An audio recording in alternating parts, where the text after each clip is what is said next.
Ladies and gentlemen, welcome to week 2 of Salty Saturday and THL. I am your host, Brasky from Team Swagoy, and tonight I am joined by none other than the commissioner, the commish himself of THL, and one of the all-time greatest players in THL history. I am joined by Slimsh. How are you doing, my friend?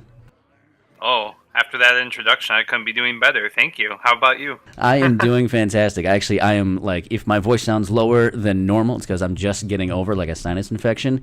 And this morning, I woke up, my body knew that THL Salty Saturday was tonight, and it's like, you know what? You can live. And I said, thank you, universe. It's going to be a wonderful night. Yeah, I'm very excited.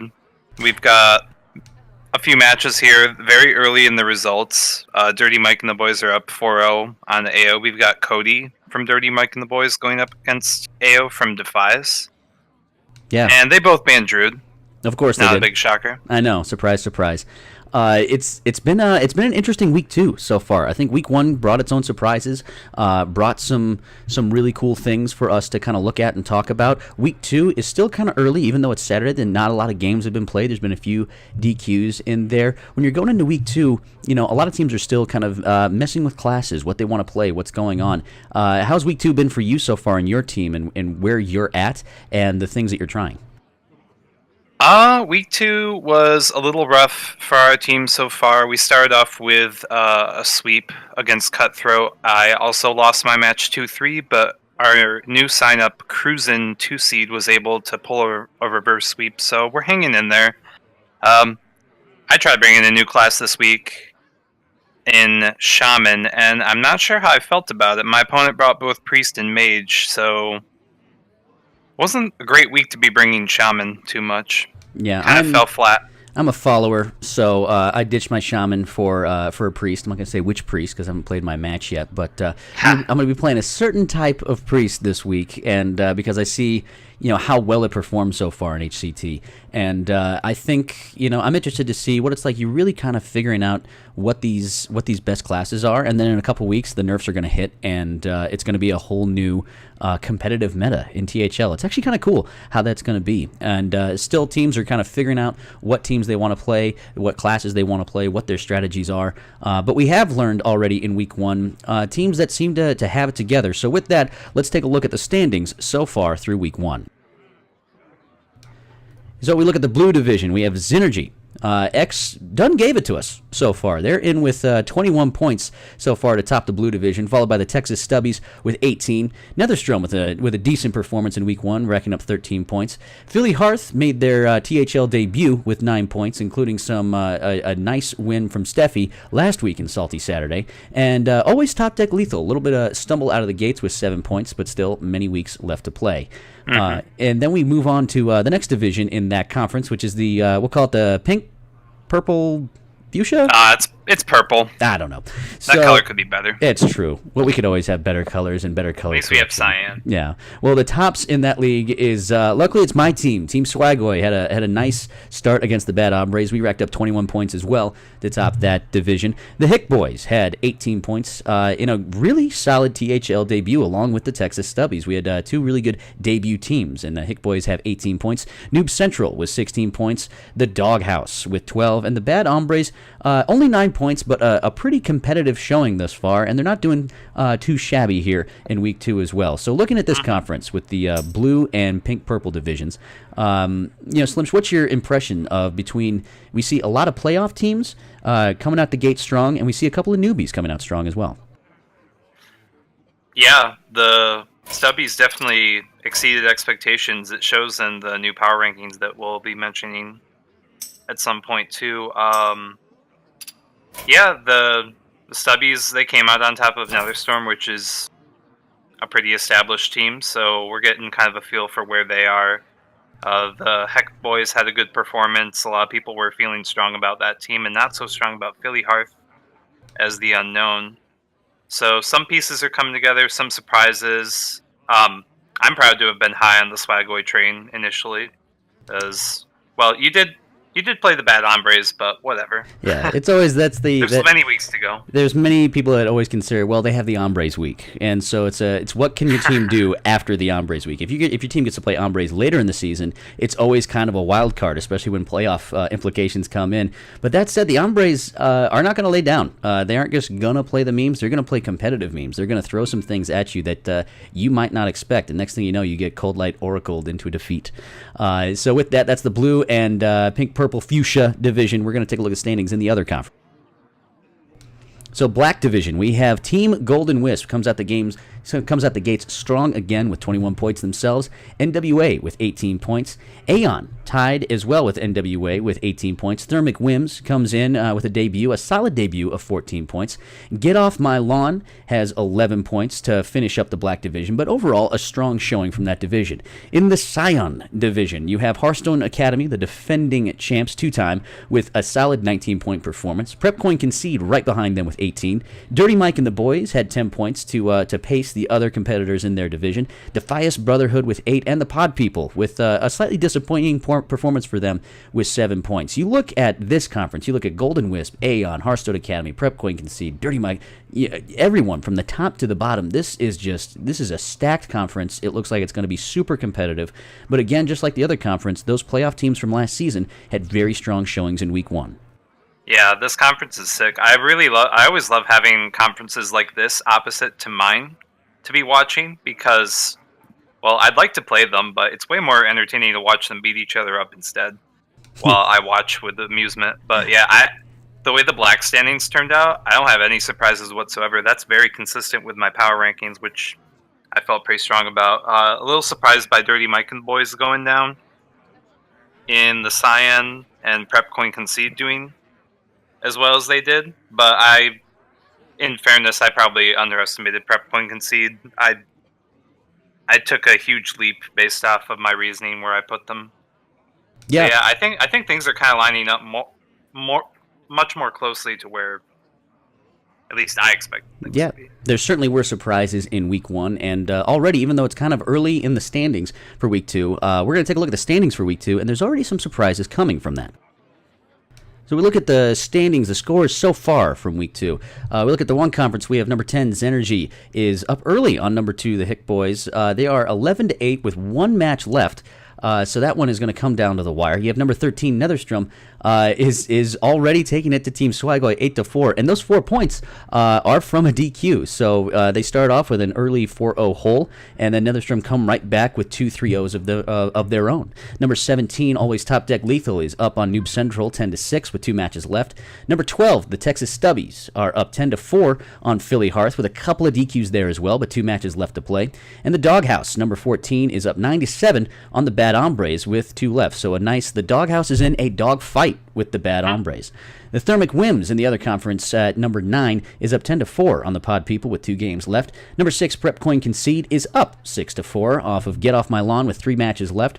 Number 4, Aeon, is up 9-6 against number 8, NWA, with 2 matches left. That's kind of like an underrated match of the week, in my opinion. And then Dirty Mike and the boys is up 4-0 against Defias Brotherhood, but still 4 matches left to play in that game. And then maybe the match of the week this week is number 3, Team Golden Wisp, against number 1, Hearthstone Academy. Currently, Team Golden Wisp is up 5-4 with 3 matches left. And that will be our headliner match, our last match of the evening as well. So talk a little bit about any score stand out to you and surprise you so far, as we see a couple of teams that had hot starts are starting to cool down a little bit, and then a couple of big juggernauts are still asserting their dominance.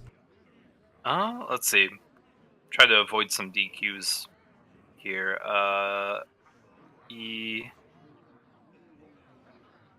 Let's see. I'm a little DQ involved there. Gotta dodge these things. We had a couple of DQs I'm a little surprised at how I guess it'd be Swagaway. Yeah, I think it's one of those things where you come out and maybe it's the match picks are a little bit different or just not the right setup, and sometimes you just draw badly. Sometimes you just get outplayed, and certainly that's the thing about THL. Netherstrom it's a 13-5 matchup. You'd think like, oh, what's all that about? But man, anyone can lose at any point in the season. Yes. I can speak from experience. Swagoi usually we were at the bottom of the barrel in our first season 2 seasons ago, and we ended up surprising people very late in the season. So these first couple weeks, there's going to be plenty of upsets, plenty of teams trying to just showcase that they're no slouch. There are no slouches in this league, which I think is really cool. So with that, that's our score recap of THL so far, which leads us to our very first matchup. Our very first matchup is going to be between Cody and Ao, and we'll get started here in just a little second. We'll be ready to go at any moment, and it's going to be really fun. Surprise, surprise! It is a double Druid ban. Are you surprised by that at all, Slimsh? No, week 1, I believe it was 86% ban rate, and yeah, I think the times when it's not banned is when it's not brought, because it's in the upper 80s of people bringing Druid. Yeah, I completely agree. I looked at the matchup so far, and I think there's been 80 of it's nearly everyone brought a Druid this week, and those that didn't ban Druid lost. I think there's 5 people that didn't ban Druid, and all of them went 0-5. Ouch. That's very true. So now we have Cody, we have Ao, a couple of really fun 5 seeds. One from Cody for Dirty Mike and the Boys with a 239 PR, and Ao with Defias Brotherhood. He has a 186 PR. But of course, PR is just kind of a starting point of experience with the Hearthstone game. It's no indicator of skill per se. But both these people are going to put forward, I think, a really good match. Yeah, I think so. These are names we know well. Cody, just as is the case with all the Dirty Mike and the Boys, was with the team last season. Absolutely. Slimps, you can go ahead and did quite well. You can tell them to go ahead and get started, and we will get rolling All ourselves. Right. So while Slimsh goes ahead and tells them to get started, we want to remind everybody that to take a look at the rules of THL, if you can, by going to TeamHearthLeague.com, and be aware of some of the changes, including when deck lists are due, when you should be setting up your matches. It's been a fun couple weeks so far, and certainly the Labor Day week got in the way of a couple of match schedulings and things like that, which is totally understandable. But make sure to keep checking the website and checking the Facebook page so that you don't miss your chance to put in your classes, get your match scheduled, and maybe you can also be featured on Salty Saturday. So, there's a sick new feature coming too. Our Hat figured out something great where apparently now 6 hours before the deadline, if you haven't submitted, you should be getting an email reminder. Very cool technology. That is awesome. Right. I hear the internet's on computers now. All right, they are in, and they are preparing to do battle with their friends. So we will be jumping in here in just a second. All right, Cody starting off with Warrior, going up against Ao's Paladin. Cody, both of them also have Priest, and Ao has a Mage. That's right. Paladin. Looking at Ao looking like the standard Murloc Paladin, and in a fantastic opening hand for Ao. As we look at the Pirate Warrior, patches in the opening hand, he certainly, Cody's got that Fiery War Axe, which is nice to see, but both of these players look like have some options in the early game. Yeah, Wicker Flame Burn Bristle will be pretty decent too. I kind of worry about Warrior as a class a little bit. Seems like you're mainly pinned on playing Pirates, which can feel a little vulnerable at sometimes. I'm curious if Ao is going to be packing a Glocka or two. Absolutely. Tech cards, especially in THL, you can really have some cool things that happen. And so he starts right off with the Vilefin. He's going to go Vilefin into Rockpool, into Wicker Flame. When you start off with that kind of a curve with Murloc Paladin, it can be really tough to beat. Yeah. But it's really solid for a Pirate Warrior to just take things out with that Fiery Win-X. Yeah, Cody's encouraged to coin out the War Axe to play around Rockpool, and then gets the Pirates into the South Sea Captain turn, at least from how things are looking now. An Argent Protector, this might be a more aggressive / Divine Shield based Murloc Paladin. Yeah, perhaps we have an aggro Bubble Paladin that we see right here. So he just taps, he's going to open up the 1/1. Cody's got the option of just hitting the hero power or maybe throwing out that South Sea Deckhand and attacking into it. But he doesn't get much with it. He can trade the patches into the 1/1 and just establish board control early if he wants to. He can hold back a little bit and wait to throw out the South Sea Captain and throw out a 2/2 patches later on after that. What's your move if you're Cody right here? Yeah, I definitely like playing the Deckhand. Hold the axe, get the patches in there. You'll have Captain next turn, and then maybe Korkron most likely not Spellbreaker. And look at that AO with the Bolvar Oh, very Fireblood. interesting. This might be a hybrid Murloc Bubble Paladin, very much an aggressive style. Bolvar, of course, was used in a lot of the mid-range builds early on in the set's release, but has since kind of fallen out of favor. But we do still see him in some of these more aggressive builds. Wow. This is a very interesting deck. I'm curious about not playing the Wicker Flame. To play the Wicker Flame after the Bolvar would be pretty neat, but Absolutely. I don't know if you can really play that slowly against a Pirate Warrior like that. You kind of just jam things down as you can, but we'll have to see. Yeah, you know, if it's an aggro-aggro matchup, board control, so important in the early game. You really have to find out, which side you're going to be. You have to identify if you're the aggressor or if you're going to be the more control-style deck. And now AO has a few options here between Noble Sacrifice, Getaway Kodo, and Eye for an Eye. It looks like Noble Sacrifice can do a lot of powerful things if you're on that side of things. It can really disrupt what a Pirate Warrior wants to do, but he ends up taking the Getaway Kodo. It's going to be interesting to see what he drops down at that. Perhaps he goes with the Wicker Flame Getaway Kodo 1-2 punch that right would there. be pretty good. Yeah. So right away, he's challenging with a 3-3 and a 2-3 up against the 3-1-3-3 of Cody. Cody's got a bunch of options here. He's got Spellbreakers. He's got Kor'kron Elites if he just wants to keep pushing that damage. He probably wants to attack with the 3-3 since he's got Arcanite Reaper on board. He's going to go, and that's what he looks like he's going to do. He's going to keep going aggressive, try to control that board. He really wants to say, hey, I'm going to control this board no matter what, because that really is the MO against Paladin, isn't it? Yeah, I like this. I mean, there's definitely nothing wrong with trading as the Pirate Warrior if you're able to maintain the board and get repetitive damage, but it seems like he's going to keep the War Axe up to try and get rid of these clunky-ish Bittertide Hydras instead. His hand definitely is on the heavier side. So here comes, like we thought, that Wicker Flame into Getaway Kodo. He wants to absorb a lot of damage. He wants to heal. And then we see a Consecration come from AO. This is a very interesting Paladin deck. Very mid-rangey and Divine Shield focused. I had no idea that the Murloc package was so flexible. I wonder if AO grabbed this deck somewhere or just came up with it on his own. Yeah, it's a very interesting deck. You have some board clears and consecrations. You have a bunch of bubbles that you can pop at some way, shape, or form, but still had that early Murloc package to start. So, Murloc packages pretty annoying to deal with, but also, if you are able to get rid of them early on, it's going to be tough to come back if you are the Paladin. But he kind of has some tools built in to help deal with that as well. So now we look at Cody. Cody's gonna pop the bubble with that 3-1. He's gonna see if this is exactly what he think it is. Is it Redemption or Getaway Kodo? He will find out. It is Getaway Kodo. Yeah, good that he found out it was Getaway Kodo. It would have been a shame if it was a Repentance or something like that. He knows that for sure now and gets the Bittertide down. This deck's got Consecrations. I wonder if it's packing Peacekeepers, but Absolutely. Well, at any rate, they're not here now, so. And now you're staring down, to a 3-1, a 4-1, and an 8-8. Do you consider a Consecration here and maybe develop an Argent Protector? What are you looking for if you're on AO's side? It's pretty difficult. Next turn, there's kind of a nice Wicker Flame Blessing of King's play to kind of heal from some of the damage that's going to be getting taken here, or you can play it now. Yeah, Consecration seems reasonable to take 7 off the board. Absolutely. Maybe you just gotta play the Rock Pool instead of the Hero Power. I'm not sure. Yeah, at this point. Going into turn 7, you have that Wicker Flame Blessing of King's turn. There's no there might not be any hard removal from the Warrior, even though he's got that Spellbreaker in hand. So AO might have some best laid plans that will be spell broken very soon.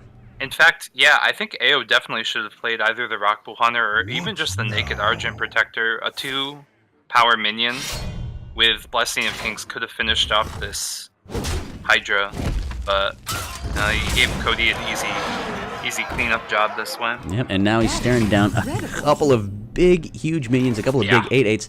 Stonehill Protector comes out, which gives him a chance to find something. At least you could have the possibility of putting up a couple of taunts where your Spellbreaker can only handle one of them. So we'll see what he finds and see what that play is going to be. Yeah, it's funny now. The Wicker Flame Blessing doesn't. You'll heal for 14 ideally. It won't kill a Bittertide with that upgraded weapon up now. But yeah, either way, Spellbreaker is going to crush Yeah. some dream here. Do you give any thought to thinking? I mean, he's held that Spellbreaker. That card has been in his hand since turn 1, so you got to think it's got to be something on the 4 to 5 mana range. He's played 2 5-mana minions. Do you give any thought that that thing has to be a Spellbreaker? Are you trying to read his hand in some way? I don't know that AO can afford to play around Spellbreaker at this point. It's just a really desperate position that AO's finding himself in against these Bitter Tides and the weapon to take care of the shield. So he drops it, Spellbreaker. Oh yeah, he's exactly dead. Here comes the lethal. Well, I think AO tried the best there at the end of the day. You had to try and do that, I think. But Pirates get through. That's true. So Cody gets the early win in the aggro versus aggro hybrid mid-range matchup, getting the win with the Warrior. That's an interesting Paladin deck from AO, and now you're going up against another Paladin and a Priest. Do you stick with that Paladin, or do you try that Mage, you try that Priest out, knowing that maybe these things will slow down a little bit? I'm really not too sure. It probably depends on what sort of mage is being run, what sort of priest AO has. I'm not really sure how a paladin like that would fare against a priest if it were to be Highlander. Yeah, it's going to be really interesting, and who knows what priest it is. These competitors, Cody likes to bring, sometimes he likes to bring a lot of the top meta decks and then throw a little interesting tech inside of it. AO, as we've seen with his Paladin deck, sometimes likes to go against the grain, really targeting specific decks. And here we go. So AO is going to bring his Priest. All right, we see Shadow Visions, Spirit Lash, Holy Smite, and a Tar Creeper, which leads me to think it's a Rizakis Priest. And Cody looks like with his standard mid-range Murloc Paladin. Yep, I think that is right. So, yeah, I've been playing quite a bit of Highlander Priest. I find that Paladins usually aren't too bad. The deck's kind of geared to have decent anti-aggro. Yeah, it has a lot of ways to deal with aggro early on. You just have to draw it, and AO did. He got a 1-drop to deal with anything except for a 1/3. That Holy Smite's going to do work if this Murloc Tidecaller comes out, which it does. He has Spirit Lash and Tar Creeper on board, and a Shadow Visions to find anything else he needs. And then here comes a Radiant Elemental. Could even coin it out. That would be a very smart decision. A great tempo play right here from AO with that. Yeah. Get the Shadow Visions going next turn. Who knows what you can pick up? You might be able to find a Shadow Word Pain or Power Word Shield for this elemental. Yeah, so already a great start from AO, really kind of asserting what he wants to do with this. And options on Cody's side. He's got he can throw out. It seems to me the Hydrologist might be the best choice here. Gives you something to play with, but he's going to go with the Vilefin Inquisitor and kind of float 1 mana. What do you think of that play? It's not dead for free. The Hydrologist can get played along with the Secret next turn, maybe. The Hydrologist would have been dead for free. The Rockpool Hunter could wait till turn 4. And there's a I'm not really Potion sure. of Madness already. But though Mass Dispel could be really awesome at taking away those buffs from some of those minions. But he goes with the Potion of Madness knowing that maybe he'll be able to... Maybe this Murloc gets buffed, and he can then throw it into another Murloc. We'll see what he wants to do here. He goes... Madness seems solid. Yeah, he throws himself into this minion. Unable... He just wants to throw the Spirit Lash. This is going to be... if he throws out that Spirit Lash, that's an... I think he realizes what he just did. He probably could have attacked and healed and then searched for the Potion of Madness later. But instead, I think he was really gung-ho about removal because you are so focused of removal on a Paladin. I know when I play these matches, I sometimes am so focused on removing single minions, I forget about the impact my AoE can have. Yeah, because a lot of it hits your own stuff. Yeah, but either way, a hit is very smart. If there's a War Leader, it's not hitting and surviving. That's very true. But yeah, it will get taken out by the Rock Pool, though. But the Elemental did a decent job. It really slowed down the tempo for Cody, and this Tar Creeper is going to be great. Yeah, this is a very solid Tar Creeper for Cody. And Going the into it, Thanos picked up now with the Spirit Lash still. that's going to be huge possibly later on. Not Wow. to mention a Shadow Word Death if something gets buffed up pretty decently. So you got to think on turn 4, this Corpse Taker looks like a pretty good play, and you'll probably get both buffs out of it, both the Lifesteal and the Divine Shield. Yeah. Well, Corpse Taker could just get played this turn. The shield gets broken. It's not the end of the world. Shower Pain has to find something eventually. Do you consider going wide if you're Cody, just dropping both of those Murloc Tide Collars, getting a couple of secrets in hand? There's a way that you might go wide on a Priest, but you do run risks going wide on a He's Priest. running the Wind Fury, which is good against Priest if he draws that Elemental, which is usually the trend of getting Wind Fury with this. Yeah, usually it's that 4/8 Elemental that has Wind Fury, correct? Yes, 7 mana. I can't remember its name.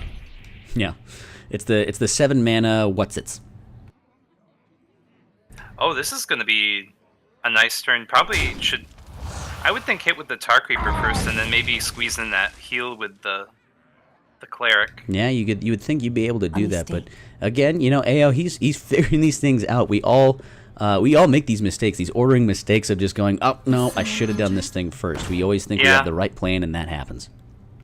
Yeah, -1 damage on the Corpse Taker, which, well, that could end up mattering in cases where it's able to take it out like a Blessing of Kings. It would, well, it'd be fine anyway, actually. Yeah, but he's still able to develop on the board a Northshire Cleric, and he is able to heal his minion out of the range of that 3/2 so far, though it could be taken out by that Rallying Blade itself.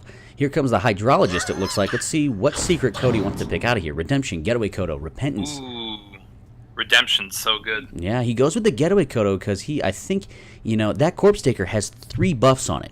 So perhaps he plays another Hydrologist and plays the Secret on here, knowing you might get this Corpse Taker back because there's just so much value in that 4 mana minion. Yep, get the Divine Shield back. Actually, no, I don't think you get the Divine Shield back up because that's a Battle Cry, but even so, it was the first thing to get played, so if there's a Holy Nova, then it'll be coming back. Very true. Very true. You know, and that Getaway Kodo just developing, getting that minion back and getting that value again from it is going to be pretty huge. And but this could be where Spirit Lash comes in. You could Spirit Lash, kill that 1/1, and throw that back in his hand, as opposed to throwing that super valued Corpse Taker. Yeah. Spirit Lash, and then you're still able to heal up your minions, get some draw. Pint-sized potion if you want to completely not worry about your minions taking damage, but that's way too valuable for Shadow Word Horror and maybe even Cabal. If you're worried about Getaway Kodo, you could play Blood Mage Falnos and clear the board off, but you do run the risk of throwing a very high value minion back in your opponent's hand. It seems like a reasonable way to start. Cuts off some options, but they could still happen. Yeah, plenty of ways to go with this one. So, looks like he is going to throw the Spirit Lash out here and, avoid a value play. Play around Redemption and Getaway Kodo all in one. And it's the Getaway. Yeah, and the Cleric got a draw. You could suicide her, but you could also just ignore the Hydrologist. True. I mean, you've gotten enough value out of that Northshire Cleric, but I think he still wants to go with a little bit of a greedy play, knowing that he's got that taunt up to kind of protect it. Oh, yeah, and not to mention the Holy Nova at any point, although the Tar Creeper is most certainly dead. In fact, the whole board's going to go. Indeed. That looks like it's what's going to happen here. And another, at the very least, Cody going to have a pretty solid turn here, just buffing, throwing, using all of his mana and developing another solid board. Clear the board, plenty of tempo, and AoE doesn't really have much to respond, but that's fine. Raza's a really great pickup at any point in time. Drawing Raza in your first 6 turns is really kind of a huge deal for this type of priest deck. 100%, and actually, it's really not a problem for AoE at all. Next turn is Thalnos Holy Nova if the board's looking similar to this. AoE doesn't have to stress out too badly. Although that Bone Mare is going to be a problem. Yeah, that's going to be That's going to be a sizable problem. That bone mare. That's going to be 9/9 of stats coming out on turn 7. Which do you put it on? You put it on the 3/1, the 2/3. You put it on the 1/1. How do you diversify your point holdings, or do you make one huge minion? You should probably try and make something. I'm guessing buffing the Rockpool Hunter to keep as much out of the range of Dragonfire Potion as possible. If you were to buff the smaller ones, then that's not helping you in that case. Very true. He does put it on the highest health minion and makes a 6/7. Deals with that 5/5 with his own health, and all of a sudden has a pretty decent board starting up here going into turn 7. Smacks in for 6 damage. Loses a little late to the party, but unfortunate right there.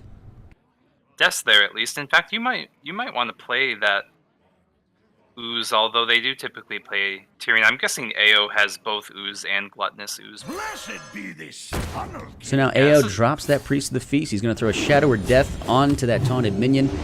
Take a little bit board back himself. This is it's going to be a back and forth match, it seems, between the Priest and the Paladin. The Priest trying to exhaust the Paladin's resources, get him out of gas. There's not a lot of card draw in this deck, so the more that you can keep the game long, the better chance you have to win. Yeah, I'm sure Cody has a few more impactful cards to be picking up at some point. Something like a Sunkeeper or Tyrion, maybe something good off a Stonehill Defender. But yeah, definitely running out of steam. It's very true. And I did see a Tyrion in Cody's opening hand that he mulliganed away. I missed that. Yeah, and so now you have a couple of moves here from Cody. He's got a Redemption that he can throw out there. He's got Wicker Flame. I mean, he can conceivably throw out his whole hand and run out of gas. You probably are at a point where you realize, you might want to tap, just at least develop minions, go wide on the board, and see what you can do with them. Redemption would be awesome to play. That Bone Mare's coming back. Absolutely. In that case, which might be awkward after one AoE to get another, but decides not. And here comes Lyra. Yeah, kind of awkward. It's an awkward at turn. This point. Yeah, Holy awkward turn Nova to use her. I agree completely, Slims, that Holy Nova looks like a fantastic option here. Really the only option. It's interesting that he might drop Blood Mage. Are you just going to drop the Blood Mage hoping for some Cycle? Yeah, it makes sense it's Cycle at this point because the Spirit Lash got played, and I don't think the spell damage on Dragonfire is usually all that relevant. Oh my god, saving the Redemption for the Tyrion turns out to pay huge. Look at that. Here comes Tyrion Mass Dispel with a Redemption. Is it worth a Mass Dispel on this one minion? Normally, never mind. And a Silence. Doesn't matter anyway. And that's it's huge with Lyra. Yeah, let's see what you can get. Start off with Silence and see what else comes. There's starting with the Pint Size. Yeah, that's an interesting move right there. I mean, conceivably, when are you going to get value out of that Pint Size now? Now that your opponent's really out of gas, they're only going to play one minion at a time, probably. But he goes with the Silence first. And a Devour Mind. Copy 3 cards in your opponent's deck and add them to your hand. Wow. With the Mind Vision, lots of gas all of the sudden from AO. Unfortunately, not enough to play that Waker Flame. Yep. That would have just been Brilliant. Game over. But yeah, That would have been fun. Thank you. Do you throw out the Holy Smite, just keep getting some extra value out of these spells? I don't know. If you cycle the Holy Smite, then you're losing ways to play around Redemption. And AO's been pretty keen on playing around various secrets Very up true. to this point, so decides to save it. He does. He saves that. If you're Cody's side, you have a couple things in there that 4-mana Gentle Megasaur is not going to get any value out of it, but it's still a 5-attack minion that you can throw out there. You have another, at least, Divine Shield Taunt minion. Do you play any of these knowing that... do you want either of those two to be redemptioned other than Tyrion? Yeah, that's a good question. Although Tyrion was played first, so... Those other minions are hard to kill with Shadow or Death having been played, so... But if you're playing the Megasaur, you're probably hero powering. Very or maybe true. waiting for another Murloc. Yeah. Yeah, I'm gonna adapt a Murloc up. So he adapts Murloc. He's got Divine Shield, Poisonous, +3 attack. So he wants to Yeah. go on the aggressive. Cody knows that he has to be aggressive right now. Quickly. Yeah. Poisonous would open up risk to... Well, Potion Madness got played, but you never know what Lyra gave him. Absolutely. It's kind of worth thinking about. And I think both of us know playing on ladder when we go up against Lyra, you know, that opponent has exactly what they needed. And now Doomsayer. What to do? Plenty of options here. You know, you can Holy Smite the 4/1. You can play Wicker Flame. You can Mass Dispel the whole place. You can play Devour Mind. You can play Devour Mind into Wicker Flame into Doomsayer. Clear the board off. Protect this Doomsayer. Gain some gas at the same time. Yeah, you know, Devour Mind, Wicker Flame, and Doomsayer seems like a really good play. Oh wow, and Eater of Secrets. Eater of Secrets seems good, but seems kind of like a trap. You don't just want to take out a 1-mana secret. If it was against a mage, then absolutely drop it down, take out whatever they have. But you don't want to develop, it seems to me, you don't really want to develop a 4-mana minion just to get rid of a 1-mana secret. I was actually thinking that AO's strongest play this turn was to smite the Murloc and then put the Wicker Flame up and Doomsayer as an extra protection. But oh yeah, that Protector. Yeah, this'll do it instead. Argent Protector throws that off. Now you have to probably ping off something here. No, but he doesn't. Wants this to hold, it could possibly, if there's no buff, no weapon, which there isn't. That's very sad. Yeah, no buff, no weapon. It's going to be interesting to see what happens here. That 4/1 goes away. The 5/4 in. It doesn't seem to be any way to deal with that 0/7. Yeah, get 6 to the face. This redeems the Tyrion, right? Yeah. That's cool, but of course there's a Mass Dispel ready to go. Yep, Mass Dispel will be ready to go to take care of Tyrion, so he still is not going to develop that weapon. Oh, yeah, if there was a way to outright kill the Tyrion, you could also just drop the Ooze, but yeah, no real way to do that right now. True. Well, you do have a way to outright kill this thing, I think. If you Mass Dispel it, throw the Holy Smite at it to get rid of that 6/1, leaves you with 5 mana to play with. Oh, yeah, killing it with the Death Rattle going up, sorry. Yeah. But yeah, I think the Mass Dispel Smite seems good. You could... And then what? You could follow up with maybe the Megasaur Powered Shield, depending. You got no Murlocs from your steel, so... Or even, you know, drop this Wicker Flame down, see if you can boost it, see what kind of card draw you get off of it. Oh. Yeah, okay. So he's just going to basically work to kill this Tyrion at some point, knowing that it doesn't matter, and save the Mass Dispel for something like after a Sunkeeper turn or another Megasaur turn. It's a pretty smart. It's a good backup plan, knowing that your Paladin opponent all of a sudden has 3 cards in hand, and all of a sudden they have a little bit of gas themselves. So maybe if they all of a sudden develop a buffed board of Murlocs, you can deal with it with that Mass Dispel. I think AO really wants. He's playing on the greedier side, but it's a backup plan kind of greedy side. Yeah, I dig it. I think that was really smart. Now comes the Wicker Flame against the Wicker Flame. A couple of 2/2s, the 6/1 still sitting there. A lot of different things you can do here if you are AO looking at what Cody's board is developing right now. Cody certainly can get rid of his whole hand, but you're probably still wary of just running out of gas completely against this priest. Cody should probably save these cards for something like Sunkeeper. They're just not doing anything. Yeah, there's not a lot of reason to throw it out there, especially when a Dragonfire Potion comes down. Well, AO has tons of ways to do this. Dragonfire seems... Well, you're going to break the shield first if you're doing that, but... Yeah, it's going to be a lot of things. I mean, AO just seems to be so set up against this Paladin. I don't see a lot of things that Cody can do to really try to swing the board over and set up some aggression and try to burst him down.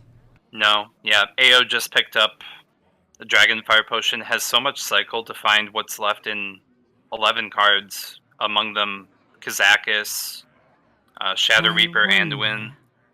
Which always strikes me as a little weird when Tyrande turns into Anduin, but yeah, whatever. I agree.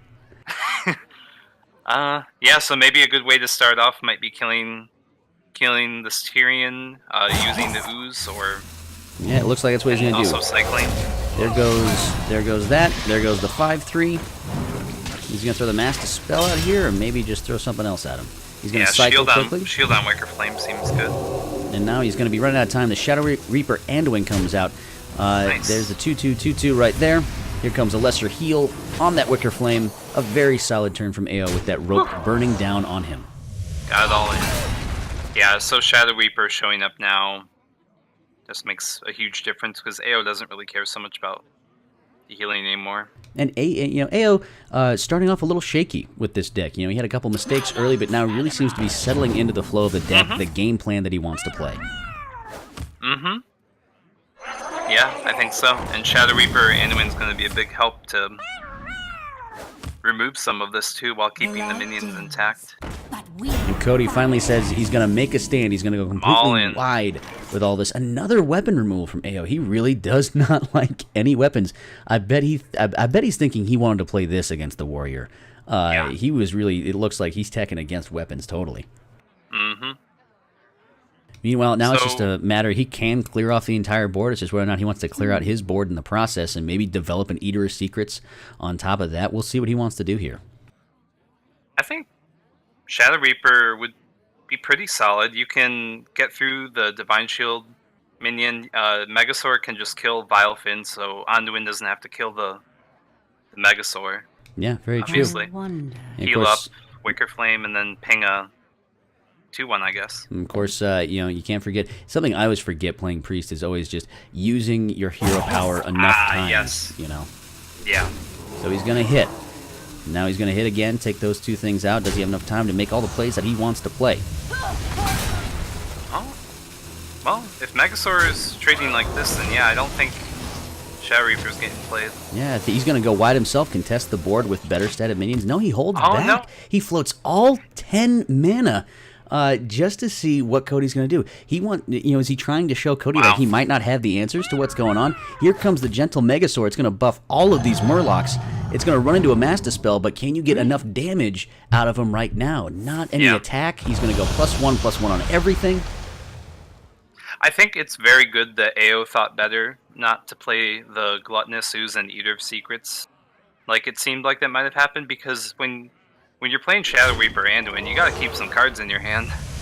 You play all your cards in, yeah. Yeah, it's a sly move by Cody holding back, or by AO, because who knows what Cody's thinking about. What do you think about your opponent who is a priest that floats 10 mana with 5 cards in hand? What are you thinking about that? Do you think that they're trying to set you up for a trap, or that they just have a junk hand? Cody's got pretty limited information, but Cody would know that one of those cards is still one that was copied from his deck. And yeah, you would think that a card copied from a Paladin deck would be pretty reasonable to play at any point and not float 10 mana, but... It's so interesting to see these plays right now from AO. He's got a Master Spell going for him. He's got Dragonfire Potion to just clear off this entire thing and develop something on his own end. How greedy is AO going to be? That's going to be the big question here. Oh, he could clear the board, or no, he could leave a 2/2 behind with Shadow Reaper Anduin.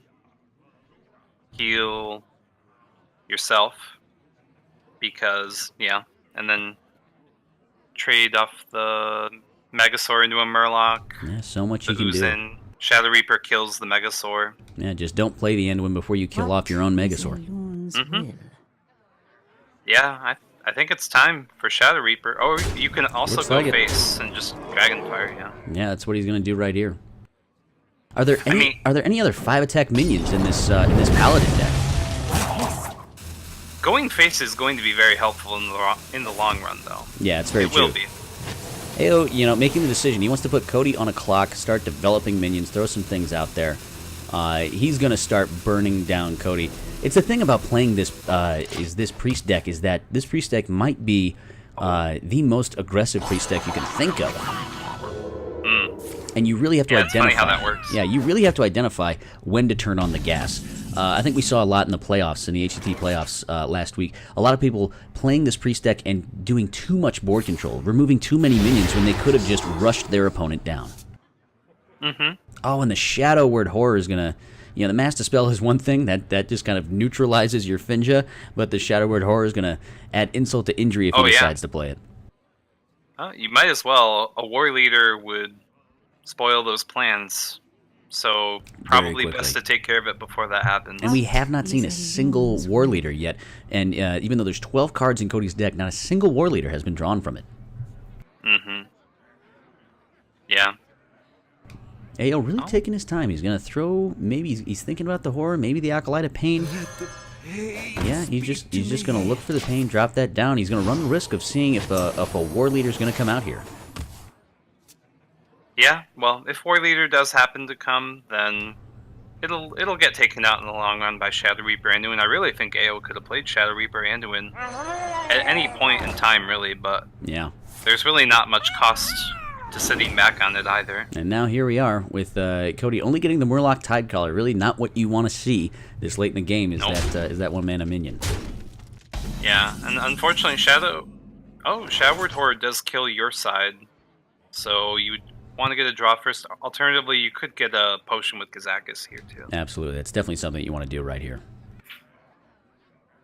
Or just go with the horror. I think if you were going to go with the horror, you should have at least taken a card draw. Yeah, you might as well just get some card draw out of it. But again, he wants to be aggressive. Goes with a 10 cost spell, making really quick decisions. I think he resummoned 3 and gives them some help, so hope Yep. to dodge the Doomsayer. A lot of minions have died, so... 10 mana, summon 3 friendly minions that die this game. Give your minions 6+ health. Hopefully one of them is not a Doomsayer. And Yeah, there's that'll be a really strong play. And here's kind of an annoying thing. You have the Shadowward Pain to deal with the 3/7, but you're out of silence things, and we haven't thought about the fact that we haven't seen any of the Spikeridge Steeds come out, which is going to be pretty annoying. But we'll see what he throws out here. Just jam the potion out there, see what happens. Yeah, there's no problem in just developing a huge board, giving them a bunch of health. Nope. And Kazakus gets buffed too. It can even smack in there. There's the Doomsayer, though. Well, whatever. Hey, Thalnos came back, so it's not all in vain. Yeah, there's going to be plenty of card draw to be had, and who knows, a 0/13 Doomsayer is going to be sitting there. So this 3/7, not a lot it can do. There's no way that it's going to really, truly swing the game for Cody. You know, I don't really see a way that Cody can get out of this game. What do you think? No, it just seems like it's all over. But yeah, we'll see. Stegodon's going to come back.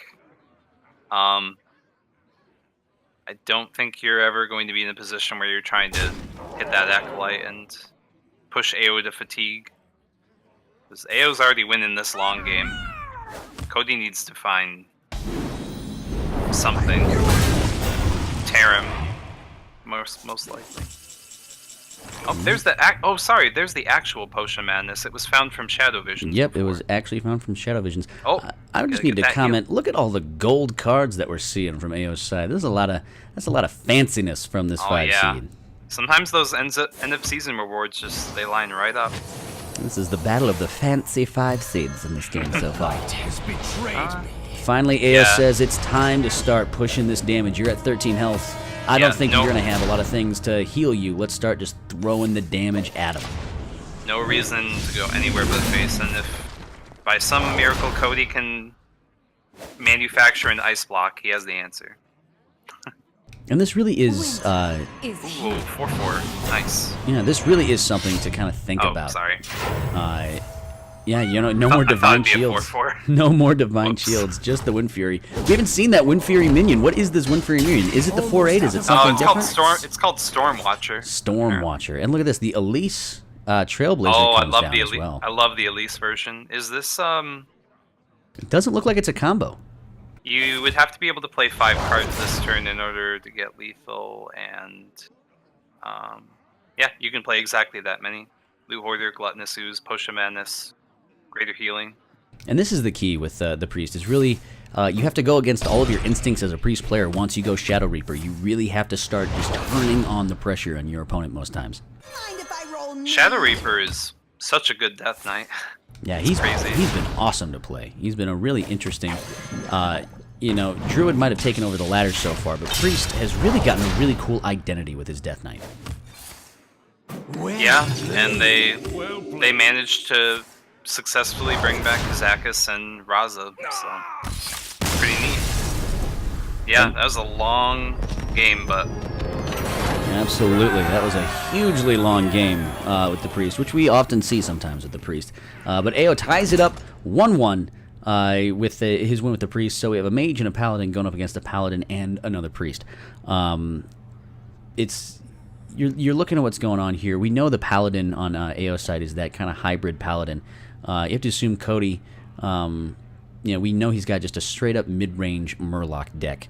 What are you doing if you're on each of these sides? Are you trying to posture here? Who's playing what when? Do you go with your newest class that they don't know what it is, or you just stick to what you know? It's pretty funny. They both got a lot of neat information about their opponents, although the Bolvar was never seen. Yeah, I don't know. The mage for AO, I'm curious what kind it is. If it's quest mage or one of the burn type burn styles with Frostlit Shayna's becoming a thing. Oh, looks like we're gonna reverse the roles here. Yeah, so we have a different priest paladin matchup. Cody looked like himself rolling with a Rizaka's priest with a few different cards that we haven't seen. Oh yeah, I love Thoughtsteal. Yeah, Thoughtsteal, really good. Curious Glimmerroot, a really fun card to play as well. And he has that Doomsayer to deal with any early pressure as well, and a Loot Hoarder for draw. That's a pretty good hand if you're Cody. Oh, it's amazing. And then I'm hoping to find a funny situation here with the Glimmerroot, where a card seems reasonable, but the right choice is Bolvar. It's true. It might be like a Righteous Protector or a Bolvar or something else, and you look at it, it's like, well, obviously I would pick this card, and you go, nope, sorry, never mind. Oh, Shifting Shade too. So Cody's got all the things that produce other things. Yeah, essentially. It looks like a huge value Rizaka's priest from Cody. Mm-hmm. Well, Silence is good at any point, really, against a Paladin. Those two Spike Rich Seeds are going to be so sad. Yes, Silence is really good against Paladin, and so you don't want to use it right now. There's no reason to use it on a 1/1. There's no reason to even use it necessarily on Wicker Flame. You want to wait for a really high value target that's been buffed by a Paladin to really silence that. Yeah, there could be some worlds to coin out the Doomsayer, but your opponent would have to have a pretty high-powered Murloc and also the Rallying Blade. So yeah, saves it for here and has the coin still for Lyra. That's gonna be awesome. Yeah, that's gonna be really awesome for that. So now, yeah, AO, no true way to really deal with this Doomsayer. No, and a really weird hand. Yeah, that's a funky hand for AO. It's interesting because he had such a aggressive, interesting hybrid start in his first match, and now he gets all the heavy stuff to begin his match. Going into turn 4, he's gonna have a 6/6/7, which is gonna be kind of funky. Does that mean that you just tap here? Yeah. I don't think the blade is coming up. It's too dangerous. You want to be hitting the minion. Yeah, you most likely.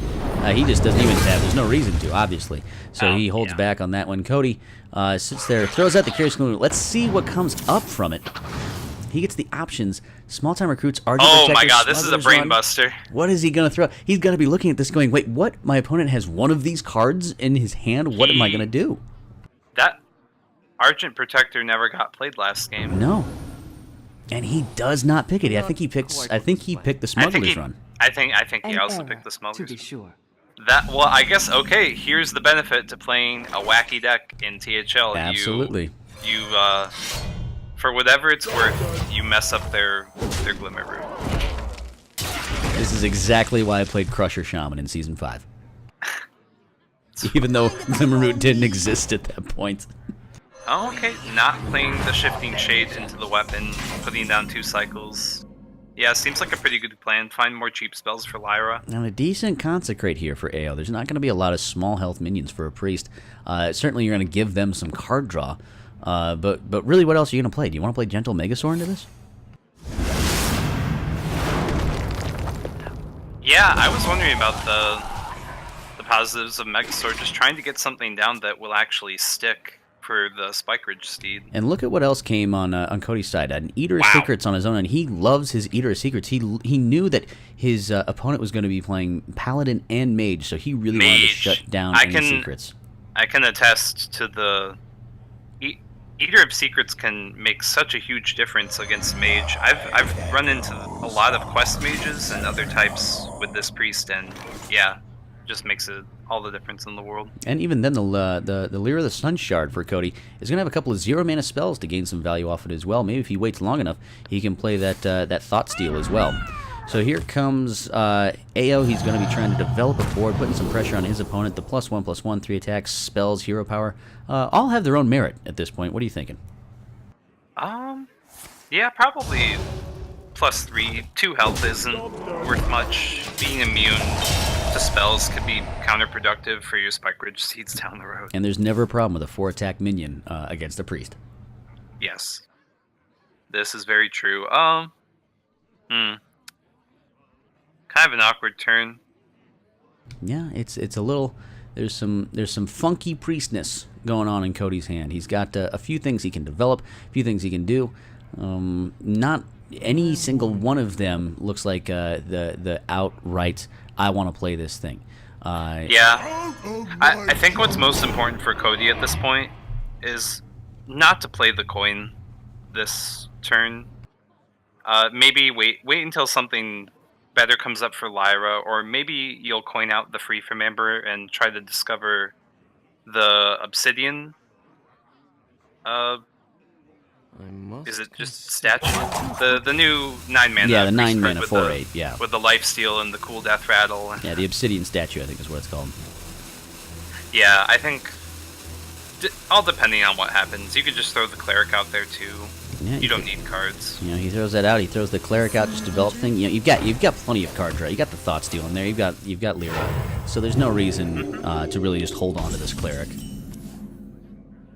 And Yeah, now- if only a Spike Ridge Seed were to come down, then Cody would be much more encouraged to run with that silence and Lyra. And here comes Spike Ridge Steed number 1. Instead of going for Bone Marrow, AO going for complete board control. He just wants to have board control, but this is gonna. It seems like a pretty good silence turn for Lyra to come out on. This turn just got spicy. Probably start with the coin. Although you know comes silence is always happening, so the spicy turn, the hot sauce turn. What kind of sriracha is Cody cooking with right now? And he ends up getting a holy fire out of his first one. Not really what you want to see. You want that cheaper stuff. Do you throw the coin out and maybe throw Coin. the mind vision? I think it's always coin. Although I don't know what would be 3 mana. Oh, hey, Spike Ridge Steed. Spike Ridge Steed, a Shadow Word Horror, a Spike Ridge Steed, pretty fun stuff to have here. Do you still toss the coin out for value? Maybe not now at this point. It could help you out in making sure that Spike Ridge Steed lands. Very true. But he's going to throw the coin out, see what he gets. You know, it's a 0 mana, get a free spell. Ends up getting Mind Games. Put a copy of a minion from your opponent's deck onto the battlefield. Not such a great card, unless you land Tyrion. Well, and you'll know. I mean, it's turn 8. This is a Or good Bolvar. Tyrion. Yeah, this is a really good Tyrion turn. And if he doesn't play it, you have to assume that it's not in his hand. That is right. Okay, one silence is gone. I'd be pretty encouraged to play the other Options. Spike Ridge Steed. Bone Mare's always going to have a target this late in the game now with your hero power. That's very true. You know, you've seen one silence so far. Are you concerned about any more silence effects from the priest? I don't know if it's always the case, but I'm a huge fan of running the Cabal Song Stealer in my priest, depending on how much flexibility there is. If I'm going up against a paladin, not necessary. Okay, decides to go for this and get a value trade. And you know, a pretty decent board so far Yeah. from AO. You're going to challenge your opponent, say, "Hey, you better play Shadow Reaper now. Otherwise, I'm going to start throwing 15 damage at you true. per turn." Shadow Reaper or Dragonfire, but really AO knows that most of this hand is random priest spells, random priest spells, and undisclosed Mind Vision card. And all of a sudden, Cody doesn't really have in my mind, a good way to deal with this board so far. He doesn't have a Dragonfire. He doesn't have a Holy Nova. He doesn't have a Shadow Reaper. He's going to be staring down 15 damage. He's got to figure out a way to do something. Do you go free from Amber? Do you drop this Sunwalker to put up a little wall there? I think Free from Amber's good. This Sunwalker, it's probably going to set up for the Fear Lash potentially. I think Free from Amber was probably the best way to go, because Paladin doesn't have the burst to get past if if you couldn't find a taunt. But... Very true. He gets a Murloc Tidecaller. He can develop a good board of Murlocs. Maybe you save those Murlocs for later if this board gets cleared off. So you have a Spike Ridge Steed. You've seen one Silence already. You can put the Spike Ridge Steed on a Wicker Flame and even do something like that. What are your options here? Ooh, that would be Should I? extremely smart. Yeah, or alternatively, you could Spike Ridge one of these so that you don't necessarily have to put your Bone Mare down to 1 health. Might be of interest. Yeah, that's very true indeed. That you can. There's a lot of different ways you want to do this. You're probably almost certainly buffing one of your minions with this Spike Ridge Steed, but you can still develop some high value targets. AO is certainly going to take his time and decide what he wants to do here. Yeah, I could just set up a big Murloc board. I mean, AO's got the information that there's no Dragonfire. That was always going to be a Dragonfire That's potion. very true. Yeah, you have to at least guess that your opponent does not have any board clears right now, or any silences probably. Oh, okay. He goes down into the Spirit Lash type thing. Tosses a Getaway Kodo up with a 1 minion, and what is that? That Just straight is up plays Obsidian Statue. This is such a heavy Highlander Priest. Yeah, it's a very heavy Highlander Priest. It's got wow. a good amount of greed that we're seeing from Cody. It is this is a dirty priest from Dirty Mike and the boys. So, yeah, Obsidian Statue would be... Oh, wow, if that's Repentance, forget about it. Yeah. Alternative plays would be something like you could Holy Fire something to try and play around Redemption / Getaway Kodo and then maybe do a So the Spirit only Lash, but no. few things you can do here. Maybe a Stonehill into a Sunkeeper. Go super wide on the board is a possibility here. That is such an annoying minion for a priest to throw out. Yeah, thankfully the Megasaur hits it and still lives, and AO can play things like Stonehill and Hero Power to try and get those to die to the Death Rattle. But either way, Cody's gonna heal for 8. And thank God, That'd be pretty good. at least AO's going to buff his Cthulhu if he takes Grey's Worshipper at this point. Oh, please buff Cthulhu. I know he's here somewhere. Cthulhu Paladin, I mean, back when Emperor Thaurissan was a card, you could reduce the quality in Cthulhu. It was pretty neat. Yeah, you could do some nasty things when Thaurissan was still around. What a good guy. Well, I think AO's probably just, going to take it out and try and get some lower quality minions to eat up the Death Rattle. Yeah, let's see which one it's going to take out. Yeah, this is the way to go. Hopefully the Silverhand and Bone Mare live. Looks like it's going to be the Stonehill. Nice. Oh, works really nicely for the Spirit Lash. Oh, and the Kazakus comes down for Cody. He's going to have a really good way to deal with this board if he wants to play it right now. Yeah, could just play it here. The Spirit and... Lash is also good as well. Yeah, wow, the hand is so heavy. You might just find a 1 mana potion with Kazakus at this rate to go alongside the Spirit Lash to finish off that Silverhand. Oh, or this. Eater of Secrets comes out, takes out that of Getaway course. Kodo. Here comes the Spirit Lash. A huge swing turn for Cody. Finally trying to find that swing turn. But again, that 5-1 still stays alive. Oh, of course. Who cares about the Who cares about the secret when you can just remove it? Wow, he's going big. Wow, Cody's deck is just huge. Look at the greed. The greed from Cody. He goes with the 10 mana. He gets the steal 6 to all minions, summon 3 that died this game. That's a great card. That's the very definition of a swing turn. Absolutely awesome card so far. Mm-hmm. So now here's AO. He's got some 1 health minions. He's staring down a 3/4 and a 3/3. He knows that there is a pretty big Kazakus potion coming. Do you just? I mean, yeah, or even if you know it's the 5, you're still kind of worried that any 5 mana potion's pretty good at this point too. Well, War Leader's protected by a bunch of taunts. You have no idea if they'll hold, but you can apply a lot of pressure and just hope that he didn't find AoE. That seems very unlikely. It's just so hard for a paladin to really compete with a Razakus priest that even draws decent. A decent, Okay. Rizaka's Priest is going to be tough to deal with. He's still going to have a decent board, but just there's so many answers on Cody's side. Mm-hmm. Yeah. See, no reason not to run with the potion. Although Shadowward Horde takes out most of this stuff, but I mean, I don't know. The potion is just going to be such a good swing. How can you lose from that point? Yeah, it's going to be a pretty decent Potion of Madness. Shadowward Horror going to do a decent amount of damage itself, taking out 3 minions from this, and he's going to develop a Holy Fire. Clear the board for sure. I thought maybe it would have been Priest of the Feast, Shadowward Horde, but it's fine too. Here comes the Bolvar. It's going to have another Divine Shield to go with Oh, it. nice. This last act of sacrifice. The theme for this Bolvar is awesome. That is my all-time favorite, like card announcement. When that card drops down, it is absolutely epic. The original Bolvar was also very cool. Oh yeah, prepare Not yourselves nearly as for good. the ultimate test. Oh, okay. He goes with the Mind Games Spike Ridge Steed rather than the Free from Amber get for sure a taunt. Pretty good move right there. 310 that needs to be dealt with in some way, shape, or form. Yeah, and then once these shields are down, depending on how much health is left on the Stonehill Defender, the potion can get pretty good. So many buffs from so many different classes, different Yeah. ways to enhance your minions. I'm surprised we don't see a lot more Spellbreakers in these decks.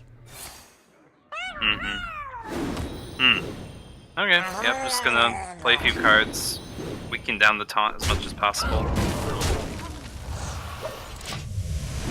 A grim destiny. It is Destiny. it is a grim destiny for AO right Man, now. Bolvar's so cool. Yeah, it's a great minion, but there's not going to be a lot of ways to deal with it so far. Here comes Yep. the Gazaka's Potion. Yep, and then Bolvar will be left facing Estegadon, and let's see who else. Solid enough. A decent enough board against a 5-1. Yeah, the Stonehill Defender gets the job done. And- There's Here's Tarim, just one, even at just one turn too late. He could have developed a pretty yeah. decently sized board the turn before. Yeah, and a few turns before that too, even before that potion had even showed up. I don't know, it feels pretty hopeless for AO at this point. These priests have just been beaten up on the Paladin. Yeah, Cody's priest deck, an interesting thing. I mean, I'm willing to not even call it the Rizaka's Priest. We're going to call it the Spicy Priest. Yeah, Spicy Priest. Very heavy. It's got like big druid cards. Yeah, the fatty Spicy Priest. Fatty, Spicy Priest. Good for your health. Alright, now it's free from Amber time. Let's go. Malygos. I like some Usarge. Oh, Malygos. well, I mean, yeah, Usarge wasn't pulling good minions anyway. This makes much more sense. Yeah, it makes a lot of sense. Also, Usarge, also one of my favorite announcements of any card. That voice actor has, it's just so good. It's just so cool when you drop Malygos on a board. Oh, yeah. Your win, friend. And Yeah, there it goes. yeah. AO. The Paladins go down respectively. And Cody's up 2-1, just has to win with Paladin. Yeah, a pretty. That's what we see with paladins versus priests. There's not often that paladin has to start fast, has to hope the priest doesn't have the removal, and hopes to burst him down. In many cases Yeah. before turn 7. Yeah. Yeah, and oftentimes that can come off of basically just open up with Murlocs into Megasaur and actually have things stick, but yeah, not so much with Doomsayer. So now Cody's got to win with his paladin to finish out this series. A number of things you can do on AO's side. That paladin's starting to betray you a little bit. You've lost 2 with it so far. Haven't played your mage yet. Do you give a consideration to start let's just play the mage and see what happens? I would hope that whatever mage AO brought is geared to be good against Paladin. It would have had to have kept up with Pirate Warrior, so I'm thinking the mage is probably the better fit, but AO is going with the Mirror, thinking that Divine Shields will triumph. Yeah, he thinks his tech cards are going to carry him in the mirror match, but a really good opening from Cody with 2 Murloc Tide Colors. Good opening for both. An and equally AO awesome opening. is going second, which is not ideal. Yeah, this seems pretty reasonable. You can get the taunt up and But we the Murloc behind it. And yeah, he's going to try and protect his Murloc, hoping that his opponent doesn't have many ways to protect his own. Yeah. But here comes the Hydrologist, it looks like. So develop a 2-2 and another 2-2. Try and just, it's going to be all about who's going to win the board in these first 5 turns. Yeah, AO's gonna get it done first, I think. Unless well, no, sorry. If Cody doesn't hit here, then there's decisions to be made. But if you hit here, then things get my a lot easier. sincerest thanks. Yeah. AO, thanks for the trade. Oh, man. That's a The light dims. wow. That's a very quality BM. Jeez. That's a solid BM from AO. Oh, he goes face too, because he knows that war leader's coming. Folks, Oh, there he is, the man of the hour, Stormwatcher. the Stormwatcher, the 4-8 with Wind Fury, the Elemental. Oh, it's a shame Stormwatcher couldn't have shown up against the priest. I know, that would have been a huge minion to drop on that. Yeah, Cody kind of hitting a weak turn 3 here. This is going to be the AO show, I'm afraid. Ooh, buddy. That is painful. Well, he's gonna, he's gonna lose this taunt minion with it. Do you play board control? Or you just start going face. He says, "Let's race, buddy." I don't know why you wouldn't trade with the Murloc. Actually, just war leader's dead to board now. Yeah, And that might be a mistake from AO. Dims. there could have been a Megasaur. Reporting for duty. Board control so important in any Paladin matchup, especially the mirror. Yeah. And I Now just, these poor things got a taunt to run through. Although, yeah, AO is just gonna keep churning along. Maybe just play both of these. but that's one of those things, AO. You don't think about it, but you really have to play the board control against a priest because they can just buff, protect, drop some things. They can swing board so quickly early on that you really need to win that board in the first 5 turns, and then you can start racing. Once you hit 6, 7, 8, 9, then you can start putting the pressure on. Yeah, definitely. Because now here you are, you're gonna have a 6-2 and a 5-2, but they're gonna be dead pretty quickly. Yeah, and both of these players are kind of hoping and praying going into turn 5 for something reasonable. Cody's got nothing at the moment, and AO has nothing at the moment, and really needs something to help these things keep sticking for that Spike Ridge steed. But yeah, it's going to really come down to what they draw next. Now, if anything, Cody doesn't really have a great turn 5 in hand so far. He's got to draw some. No, And he gets the Finja. that is the perfect turn 5. Seems good. Is there any way that AO can pick up something to... No, the Tarim isn't turn going to these- do it. Oh, that'd be so good next turn, All but of a sudden, it things completely looking up. won't be now. Yeah, things looking up for Cody so far. That Murloc War Leader is such a high-value minion that you need to protect it at all costs. Here comes the Corpse Taker. Oh, you can see play if it's- Sunkeeper with this too. Oh, let's see what happens here. Maybe you shouldn't. In a super high-value turn, you can still develop a huge board. Maybe go Yeah. Sunkeeper next turn. Unfortunately, does not have Wind Fury. Cody is not bold enough to run double Stormwatcher. Very true. Now, do you play Sunkeeper here or try to just develop a huge top minion to cause some annoyance? It's tough. Sunkeeper's the only way you kill Finja and prevent from more Murlocs That's very true. showing up. Finja would probably get another kill if you were to just play Spike Ridge. Sad as it is, it probably has to be Sunkeeper. Yeah, probably. I mean, that And Spike then- Ridge, Spike Ridge is going to be Yeah. a little bit annoying, but you know that your opponent probably has a heavy hand, that you're going to see some things coming down in turns 7 and 8. Yep, going right into the Bone Mare turn. It seemed... I don't know, I'd be interested to go and look back at that trade that could have helped keep the War Leader alive. It really did make a big difference. I think, yeah. Because those Tide Callers, they lost their extra health and they just became so bad at trading into the Protector. Okay, going with the spike. Oh, he's making the decision. What's he going to do? He's going to go with the Sunkeeper. Yeah, the Finja's Does gotta he go. have time? Does he have time to pull all this off?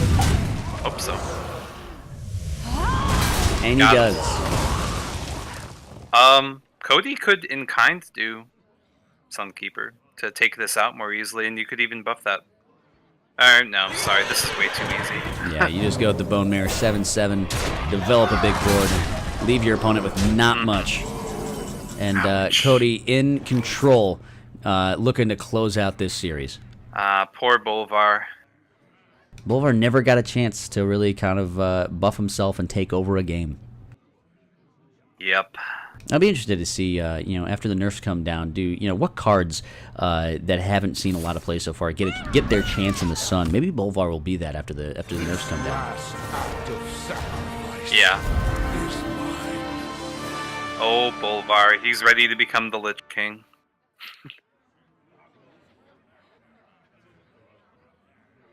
Tons. Yeah. Oh, okay. He's gonna respect the Bolvar and take him out with relative ease and... Lightning strikes twice. Alright. First time I heard Stormwatch's voice line. That's a new one for me as well. Okay. So, Annoying Taunt gets in the way, Well played. but... it's only 7 health. Megasaur can make it even easier. Yep. Here we come. Oh, probably should. Is this lethal or? Yeah. A lot of options Or there. no, it's a lot. Should have adapted the Bile. Well, you can always hold that Biofin for Sunkeeper. It's not like there's a lot of board swings coming from and he did have that Consecration in his deck, but there's no way it's coming to him right now. The Lich King in Tyrian is nice, but you're never going to have time to play it. So right now, just throw up a kind of a poor man's, it's kind of like a poor man's Wicker Flame at this point. Big time. And there it goes. So AO goes down to Cody, 3-1. 3-1. Yeah, the funky Divine Shield Paladin just couldn't quite get it. So Yeah. yeah, wow, Dirty Mike and the boys is up 8-1 in this series now, having a comeback from their disappointing first week. Yeah, nice job by Cody with those decks, with that good play. A super greedy priest deck. AO trying something different with his paladin. Didn't really work out this time. He tried to kind of mesh divine shields with a mid-range Murloc. Didn't work out the way he thought it would. Though maybe he, who knows, if he starts out with his priest, takes down a warrior, maybe the series ends up a little bit differently. What's your thoughts at ending that match? Yeah, I think opting against the mirror could have been the way to go at the very end. Playing a little bit differently against the warrior, yeah. There were definitely things to look back on there. And that was what could have gone quite a different. lengthy match in and of itself. Lasted over an hour, which is usually what we expect around here. It was a good, well-fought match between a couple of really solid 5 seeds. That's what we like to see. We'll be coming up in just a second with our second match of the night between a couple of 500 PR seeds, which is going to be super fun between the Flyest Lie and me, myself, and I. It's a whole lot of rhyming, whole lot of matching, whole lot of awesome craziness coming up in THL Salty Saturday, Week 2. Slinch, while you get those opponents ready, I'll also, talk with you a little bit about the impressions of the scores at Week 2 so far. We're finally seeing Dirty Mike and the boys making some assertions so far. We had a few DQs this week, most likely from the Labor Day festivities. It kind of threw everyone's internal clock off a little bit, which is kind of always to be expected sometimes. You're going to have those weeks. But we're starting to see a couple players really kind of play around with what they want their decks to be. We've seen Divine Shield Paladins. We've seen super greedy decks as well. Is THL the kind of realm where you can start playing the more greedier things? You can really plan out what you think your opponent's going to play and tailor your deck to be that. Spoiler, I played Guardian of Kings in my Paladin this week. What are you doing? Crazy things happen in THL. Man, And how did it work out for you? Did it work out well? Oh, the Paladin's great. I'm still testing him. That I have not thought to play Guardian of Kings in a Paladin deck, but great. You can. I mean, the Druid ban is very straightforward. You leave up the priest, but you try your best against it. You don't plan to target it usually, I think, and then yeah, I think the door's pretty wide open. Quest Mage can't really spoil the slow meta too badly because there's plenty of counterplay. You can tech in Eater of Secrets against mages. You can, if you're a paladin, have Hydrologist Eye for an Eye shenanigans. So many people are watching the stream now going, well, if Slimsh plays Guardian of Kings, surely I can play Guardian of Kings as well. Yeah. For all you know, you're just going to throw false information at people. You're just going to be sitting there going, yeah, no, of course I play Silverback Patriarch in my mage deck. We're going to do a Murloc Mage on ladder. Oh, sweet mother of God. That's the last thing we need is Murloc mages running around. Enough with the Murlocs already. These nerfs sometimes maybe just can't come soon enough. If Murlocs can fit in every class, maybe we need to just chill out on the Murlocs for a little bit, huh? Yeah. THL's it's a cool format, though. I'm curious what is to happen now. People who bring Warrior, it seems like people get painted into playing Pirates, which is also targetable.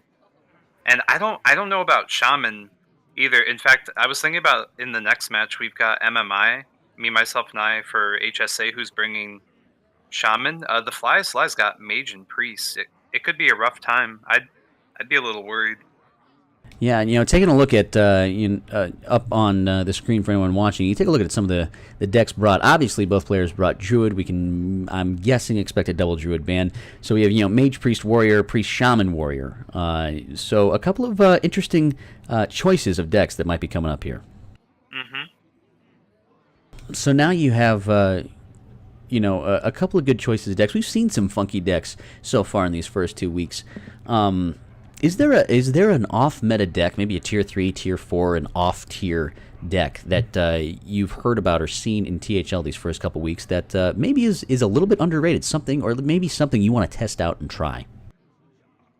Yes, and in fact, if I were the Sly, I would totally be thinking about it.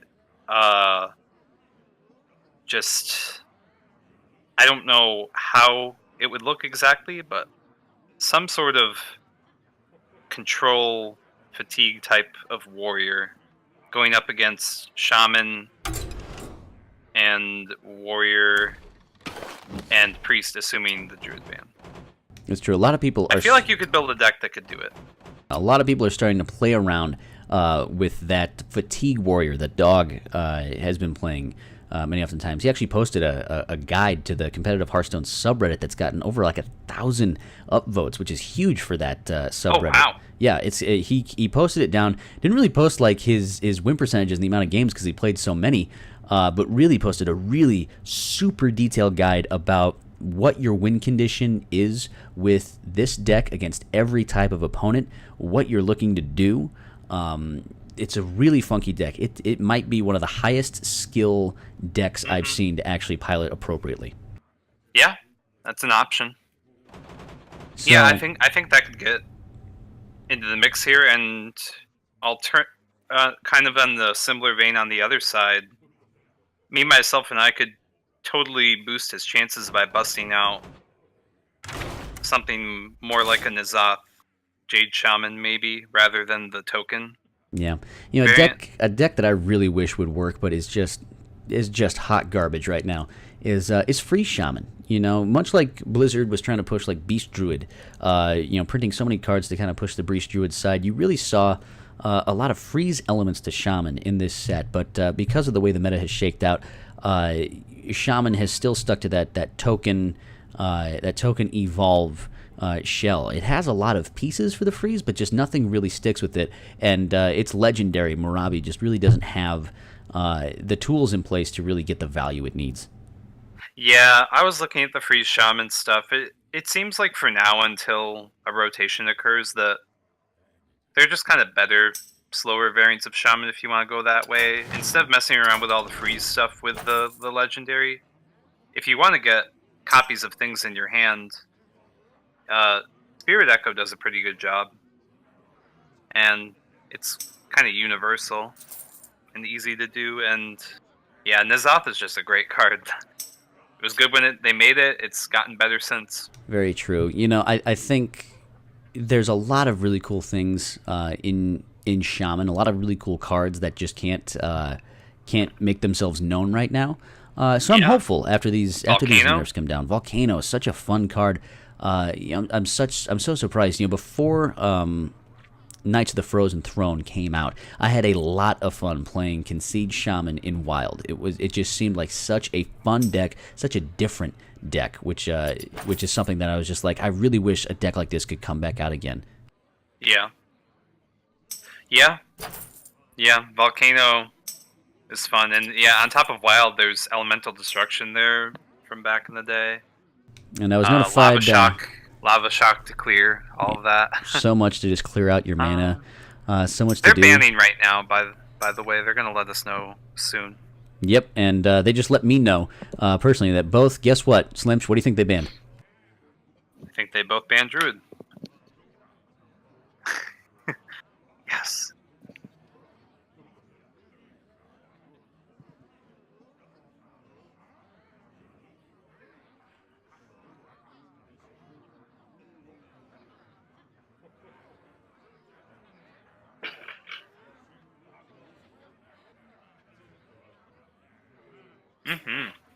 Yeah, I'm really excited to see myself, and I back in the swing of things. Had a really, really good season in Season 5, and the Fly Sly as well on Team Golden Wisp on their breakout season last season. Very true. Slim, you can let the players know that they can battle when they are ready. I will be spectating me, myself, and I first, and then the Fly Sly second. We're gonna set this game up, ready to close out Week 2 of Salty Saturday with an outstanding match. If you're in chat right now, type in who do you think is going to win between this one? Is it me, myself, and I, or the Fly Sly? And maybe what you think it's going to be? Is it going to be a 3-0, a 3-1, a 3-2? Is it? Are they going to do something crazy where it ends up being a 4-7 match? What are they going to do here as they prepare to battle each other in this huge matchup between a couple of 1 seeds? Yeah, they should be going whenever. I don't really have any prediction. I think it's all going to depend on what sort of Shaman. Me, myself, and I might have taken the route of teching in some Eater of the Secrets. We'll just see. Very true. There's many a route to approaching this. They both have Priest. We'll see if they opted for Big or Highlander. Yeah, waiting People are definitely bringing the Big Priest to THL. Yeah, I've seen a few. I've seen a couple of people comment on it. I've seen a lot of people talk about the Discord, which, by the way, if you aren't in the Discord, you should definitely look to join it and come find out a way to join it, to join the conversations that are happening between THL and SHL. Big Priest it seems like such a high-rolly deck, but it does have more consistency than you would think. Yep, and you can see right here, the curve is not high. There's just a lot of cycle, and yeah. Yep, so here we go. Me, myself, and I going up against the Fly Sly. Greetings. Not the Pirate Warrior hand you want to see. We'll take not a look. Even close. We'll take a look at it doesn't play the Cleric turn 1. The Fly Sly is not living in a universe where this could possibly be Pirate Warrior that missed a 1-drop. Yeah.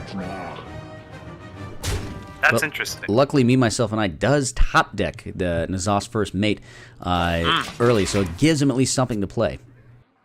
Oh my god, Raza shows up. This hand is coming along so beautifully. That's a great hand for a priest, for a Razaka's priest against this type of thing. But, the South Sea Captain just not going to have enough damage right here. Yeah, it would just be 2 damage. That'd be a sad story. Looks like this weapon will get big eventually. Between Hopefully. Greenskin and Raider.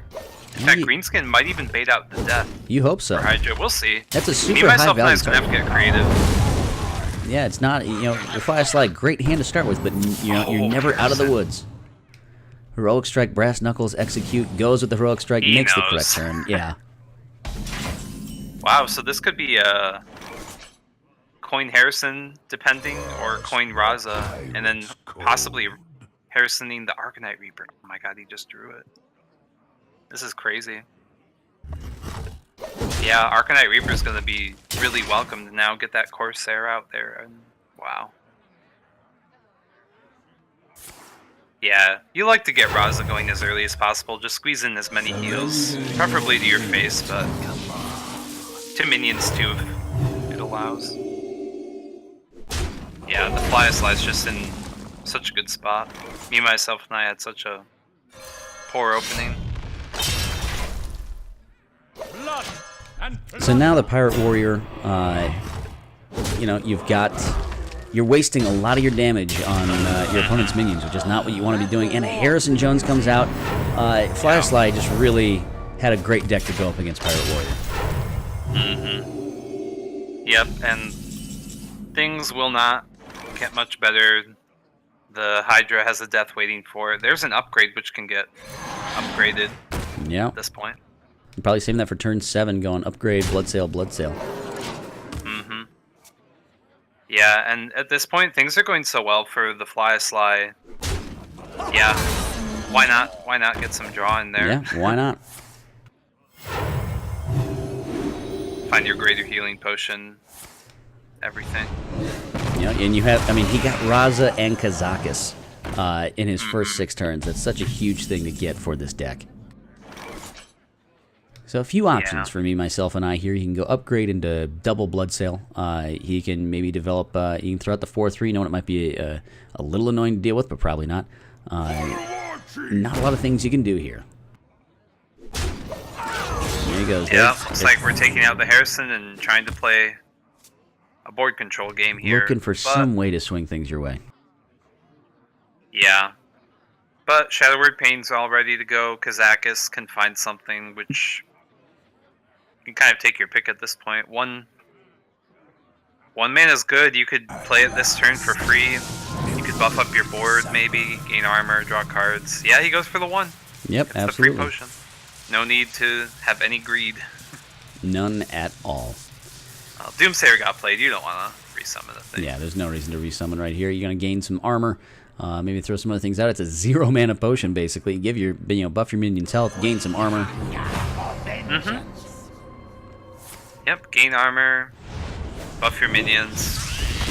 Now just needs his priestly bloodlust. No. Look at that. What a turn so far from the Fly Sly here in game number 1. And if ever needed, the Spirit Lash is here to bring him back up. But first the armor has to get through. So let's see. Upgrade. Is this going to become the world's biggest upgrade? Possibly, go upgrade into, what, upgrade? You can play so many different things. He just drops the 2-3.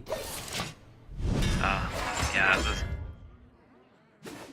the game Oh, not and appear here to be going comes like a places. Laka Crawler. insult to injury, doesn't even use it right away. No, there's no reason Gonna to. save it for a big pirate like Yep. Captain Greenskin. And now he's gonna go on the offensive. With Shadow Visions, the Fly Sly could dig for emergency healing if need be. It's hard to beat a priest that gets Raza, Kazakus, and Shadow Reaper Anduin all before right on turn 8. Yeah. I'm pretty sure your win percentage goes up when those 3 cards are there. And there it goes, me, myself, and I. His warrior goes down to an outstanding priest deck, an outstanding draw from the Fly Sly. Yeah. It was teched very appropriately. There was Harrison, probably alongside Gluttonous Ooze. Yeah, that's a lot of weapon removal that got That's- teched in, only going up against Warrior and Shaman. Yeah, that's a pretty gnarly deck right there. But the priest sneaks one out early, and now it's between the warrior and mage for the Fly Sly. Me, myself, and I. Maybe he goes back to the warrior. Just says, it's an aggro deck. I'm going to stick with this thing, get a point out of it. Let's see what he does here. Yeah, I think Pirate Warriors tend to do well against mages across the board. At least they did in Ungoro. The numbers, I don't think they've changed too much recently. Yep. Wow, the fly slide with the taunt warrior. Okay, so we do have some control warrior coming in. Me, myself, and I is just going with the good old token. It's true. Shaman. He's got some options though. He can certainly coin the Jade Claws out here. See if your opponent is going to play a weapon and throw the Bloodsail Corsair out there afterwards. We're going to see what me, myself, and I what he wants to do here. Yeah, I think it's probably worth saving. They didn't have a 1-drop, so Yep. you might suspect something's up. Very true. Yeah, can just go with it. Probably not evolving. There will be much better targets for that later. Very true. Well, Yeah, so... Oh, Jade Claws, huh? That makes sense. Wait for another swing of this axe. Get the overload over with now, so that Jade Lightning's good to go. plenty of weapons on the Fly Slice side. Primalfin Totem comes out. He has the ability to go wide early if he wants to. Oh yeah, Primal Fin is dead for sure, but you've got to get that swing out there at some point. So I'm trying to think how a token shaman can do this. You basically need a pretty good doppelgangster evolve, and if they have brawl, then you need to happen upon some sort of death rattle. Yeah, it's definitely going to be pretty tough on that side of things. Oh wow, Dirty Rat too. That's a great inclusion to help this control warrior find it along. Dirty Rat could make a huge difference against Priest. Yeah, a lot of things you can disrupt with a shaman. A lot of things you can disrupt with a priest. You pull a doppelgangster, you're good. Yeah. I'm in charge now. There's a bunch of 1/1s there. Do you consider evolving right here? Maybe just Flame Tongue. Yeah, he's going to try and push some damage early. Yeah, Evolve's got a lot more with this, the Serenite Chain Gang as well. Oh, okay, coin out the hero power. Yeah, this, it won't draw a Brawl. It'll be the Blood Razor. God, this card's good. Such a great turn right there from the Fly Slide. Just seems to have... Don't really get to see it as much. Yeah, just seems to have answers every time, and a great time to clear the board as the Thrall Deathseeker comes down. Okay, gonna opt for the Evolve here. Maybe try and set it up for Thrall. Not too bad so far. 5/6, 5/4. The Oh Kindly yeah, Grandmother. Death Rattle too. Yeah, a pretty solid turn there for an Evolve turn. Yeah, Sleep with the Fishes can take out a bit. I don't... Actually, Sleep with the Fishes would clear the whole board if Whirlwind also got. And poor Stonehill Defender goes with it. Yeah, we'll see what the Fly Slide wants to do here. Ali Armorsmith certainly a good card to play with a Taunt Warrior build. Well, is the Fly Slide necessarily going to clear? No, he can afford to wait with this taunt up. But this Thrall Deathseer, you could have a really good turn if he decides to throw it out here now. Yeah, these minions could just get to the point where the Sleep with the Fishes won't cut it, and it'll just have to be some sort of brawl turn. All of a sudden have Maybe a Dirty Rat brawl. Yeah, you can have a 7/7. You have two 7-mana minions and a 4-mana minion, but you're looking at so much removal from the warrior side. Oh my god. Yeah, the Dirty Rat and brawl. Yeah, I mean, this is a very good turn to play the Death Knight. Manatide Totem's dead to the weapon. Unless the Taunt Totem can get in the way. There is the taunt. And the Doppelgangster. Well, could still be a pretty good Dirty Rat brawl. Oh my Pulls out god, the he got Doppel. the... Well, there's nothing else it can pull. It's the only Oh minion yeah, in of his course, deck. because the Manatide got played, yeah. Yeah, this Control Warrior's doing what it needs to do. And the Dirty Rat wins. What a high roll. My god. There's not much reason to take it out either, no. No, not really. Another Doppelgangster. Well, I think he needs to save this for turn 10. Absolutely. You've already seen one Dirty Rat, so you hope that he doesn't have the other one. But you gotta figure out a way to stay hoping. alive. Yep. Just gotta get to turn 10. turn 10 Doppelgangster, evolve them. That will be the hope. And then Lines of right into the Primordial Tree. Yeah. It's going to be tough, but let's see. It'll be a bunch of 8 drops when the Doppelgangsters get evolved. Yeah. There's And- really no telling what 8 mana cost minions will be. The Brawl got played among some of the newer 8 mana minions. There's the new Warrior Legendary that spawns other legendaries when it survives damage. That's a nasty card. Are they going to be 8 mana or 7 mana? I think it only developed two costs more, right? Oh, yes. The menagerie is for guests only. Oh, yeah, that's right. But even then, 7 cost minions are. So there'll be 7. Yeah, but you can still find some decent statted 7 cost minions. Yeah. You might find something that you might not like. And even then, throw that thing from below. Do you hold on to this from turn 10? Do you play it now? Oh. He does play it now. Perhaps you maybe hold on to that. Get a great minion off of that thing. But he's just Yeah. going to start just developing a board going wide. Helps. Oh, he's going with the Thrall right here, right now. This is kind of okay because you can always just play a Doppelgangster and then evolve into the hero power. And Grommash comes down. Not going to kill anything. But still a 4/9 that is something to be dealt with. This is tricky. If there's an execute, he's gonna bite it no matter what. You hit that 4/5, and I don't know. Ooh, it's a really good Battle Rage. Doesn't really need to be drawing cards though. No really need. You have enough value in hand already. So there's one Whirlwind effect right with the weapon there. There's Slam. Seems like there's a lot of different ways the Fly Sly can I wonder. figure this out. And even then, Oh, I see. Yeah, Grom gets hit, goes down to 7. Sleep of the Fish is plus Curator hit, and looking like we need an evolve from Me, Myself, and I. His last evolve in his deck with 14 cards left. could have played the other Primordial Drake instead. Yeah, Bloodlust The not Sleep of the Fishes. but- not what you want to see right now. Is Yeah, having these- 2 Bloodlust with no board. These aren't good. They're not going to pan out.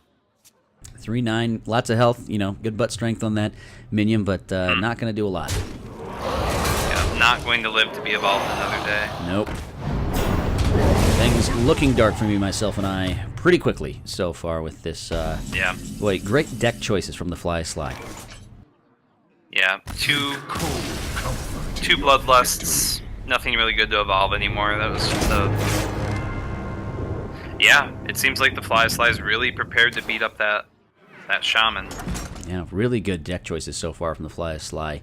It's a great case of looking at what you think your opponent's going to bring and picking the classes. It's a risky strategy because if you pick wrong, it's not going to work out great for you. But so far, Fly Sly, his deck choices have been outstanding. Let's see what mage he brings right here against this Pirate Warrior.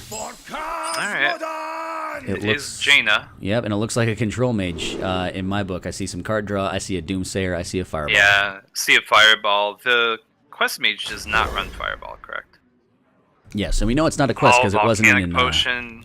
Wasn't in his Yeah. opening hand either. Yeah, the Fly Sly's lineup's just really well geared against Token Shaman and Pirate Warrior. Yeah, like, he went- incredibly so. Super anti-aggro here. Fly, Polly. Yeah. Wow. And Pirate Warrior known to even rush down control mages if they don't draw correctly, but there's a lot of good draws already on the Fly Slice side. The end is coming. Me, Myself, and I's got a much better go around this time. I guess you can spend this turn just to get weapons. Yeah, find your weapons, thin out your deck, get some damage from hand. Ends up getting Oh, nice. a You good got a little variety. both. Yep, a little bit of both. Yeah, has Korkon. Bittertide Hydra, not always easy for Mage to deal with unless they have Polymorph. We still don't really know what type of Mage this is until we see Frostlich Jaina or Medivh or something like that. Yeah, we'll see what he busts out here. Might even be Freeze Mage for all we know. Yeah, you've got to be concerned if you're me, myself, and I. Do you try to go just as fast as you can, hoping they don't have any removal? Yeah. Yeah, I mean, you bust out the War Axe here, get as little value as possible from this Acolyte of Pain. Yep. And then try to get some pressure mounted with the Bloodsail Raider here, but alas, the Fly has the perfect answer and the So many perfect answers. follow-up. And gets a Blizzard that he can play on turn 6 as well. Draws Yeah, an Ice okay. Barrier. Blizzard, Ice Barrier. This might just be Freeze Mage. I have no Now, idea. there is potential that this Bittertide Hydra could pose a little bit of an annoyance for him, but it just seems that there's so many answers on the Fly Slice side. Yeah, Korkron's running into some trouble now. Yeah.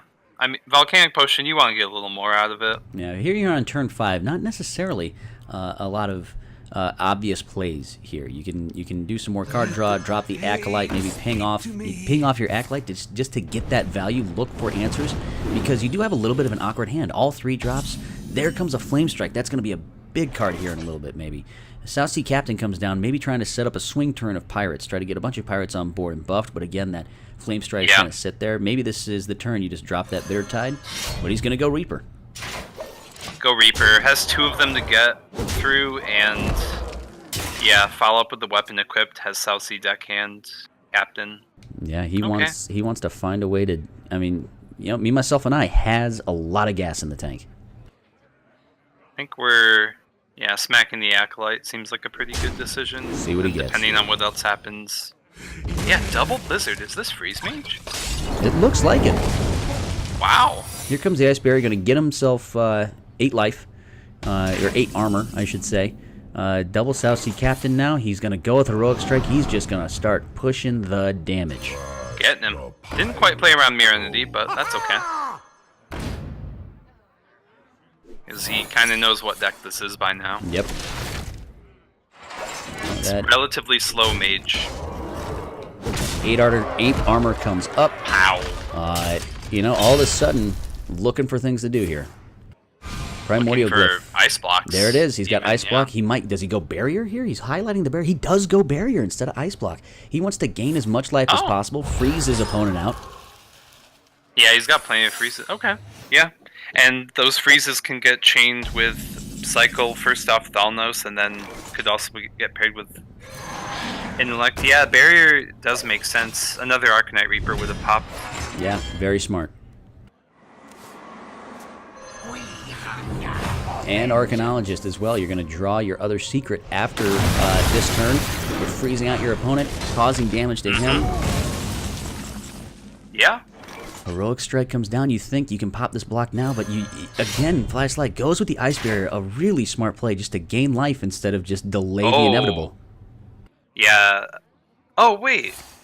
He probably thinks this is Ice Block. I wonder about Spellbreaker to hit for 8 with Yeah. Hydra. You definitely could have. Yeah, you definitely could have spell broken that to hit for 8 and tested that to see if the that was the Ice Block. But instead, he decides to go and use 2 cards. Finds the Ice Barrier, so his opponent still at 7 health. Fireball comes out. Fireball. An incredible discovery. He might Yeah. be able to pull this out. There's the Ice Block, though. Removes the damage. Puts up the Yeah, Ice and Block. dealing damage back, which will be relevant at some point for the Fly Slide with Freeze Mage. Gotta close What out. other ways does the Flashlight have to heal right now? And me, myself, and I just Alex Straza? Yeah, he's got Alex. Is there anything else besides that? Just that. Pirates. Your magic shall Yeah, not the other Primordial Glyph. Possibly Frostlich Jaina, but Yeah, maybe. no idea. Another Ice Barrier. That might close it out. That puts him back up to 15 health. He's going to Flame Strike this entire board away. That might have been a turn Wow. that seals this off right there. Man, what a gnarly game this was. He's going to come out. He's going to find out right away that it's an Ice Barrier into a block. Well, you don't even know. He probably knows it's a block now. But 15 health again. Just so many ways to fly Sly. Really smart picks off that Primordial Glyph. Really good plays just to stay alive against this deck. Yeah, it was looking pretty bad. Another Ice Block shows up now. There comes the Frostbolt. Frostbolt. You could send that Frostbolt to face if you wanted. You could. Well played. Probably better to save it with Antonidas now, though. Yeah, it looked dicey there for a minute, but Fly Sly manages to make it happen. Nazas first mate is not what's turning this around. Absolutely outstanding deck choices from this Fly Sly. I am thoroughly impressed. This is one of the coolest matchups I've seen. Even though this might end up being a 3-0 match, it's no marking on me, myself, and I to go 3-0 against this. This was just a gnarly setup from the Fly Sly. Yeah, I'm just really suspicious about Shaman and Warrior right now in THL. Yeah, it's very interesting. Unless you're willing to bring Taunt Warrior like the Fly Sly did. And there it goes. 3-0, just like that. What a quick match that was. And so, yeah, 3-0. The Fly Sly goes 3-0 against me, myself, and I, with such a unique lineup. He brings Freeze Mage. He brings a very interesting version of Rizaka's Priest, and he brings a Quest Warrior. And was even smart enough, of course, to toss away the Quest, knowing that he was going up against most likely a very aggressive lineup. He really teched anti-aggro, and that strategy paid off in a 3-0 victory for him. Yeah, I love it. I like it a lot. Yeah, I mean, the Fly Sly, he was MVP last season, wasn't he? Fly Sly? Yeah, he had an outstanding debut. I thought we gave it to... What? Oh, God, wasn't it Wolfmac? It might have been. I know it was between the two of them. They were both truly outstanding players. Fly Sly making his debut last season. He had an outstanding record. He came out and was just burning people down in THL, and he's showing no signs of stopping. Yeah, I'd have to go double check. Yeah, he plays competitively as well, and apparently both the Fly Sly and MMI were at some sort of event in New York City today. So that's kind of fun. Yeah, was it the Tavern versus Tavern? Mm-hmm. Yeah. Looking at Wolfmac was the MVP. Fly Sly, Wolfmac just beat the Fly Sly. Fly Sly was Rookie of the Year. Obviously, he went 8-1 last season with 33 points scored, going 25-12. Overall. Seriously, when players end up like that for MVP, it becomes the closest of margins that end up deciding. Yeah, and it really came down to points. I think it might even come down to win percentage of some reason. Like your opponent, I think it came down to your opponent's winning percentage. I think was the deciding factor between Wolfmac and the Fly Sly. It was between I think it was just 2 percentage points of what your opponent's winning percentage was. That's how close it was. Yeah, that's correct. Yeah. So we try to come up with everything. We've gotten a lot better than we used to be. Yeah. So a very entertaining 2 matches for Salty Saturday Week 2. We got to see a couple of 5 seeds play some fun decks, make some really cool plays, settle, we saw them, a couple mistakes early. They really settled down and played some really nice Hearthstone later on. And then these 2 500 seeds, it just goes to show you, 3-0s happen whether you're a 1 seed, whether you're a 5 seed, anywhere in between. If your opponent just ends up guessing the right decks, teching the right way, and playing solidly, anything can happen to you. Oh, yeah. Yeah. Yeah, the shaman and pirate warrior were vulnerable, and they wound up lining into their worst enemies. Absolutely. So, a solid victory for Team Golden Wisp over Hearthstone Academy. Yeah, they're up 9-4 now. Yep. And as well, we saw a good victory for Dirty Mike and the boys as well. Very fun week 2 for Salty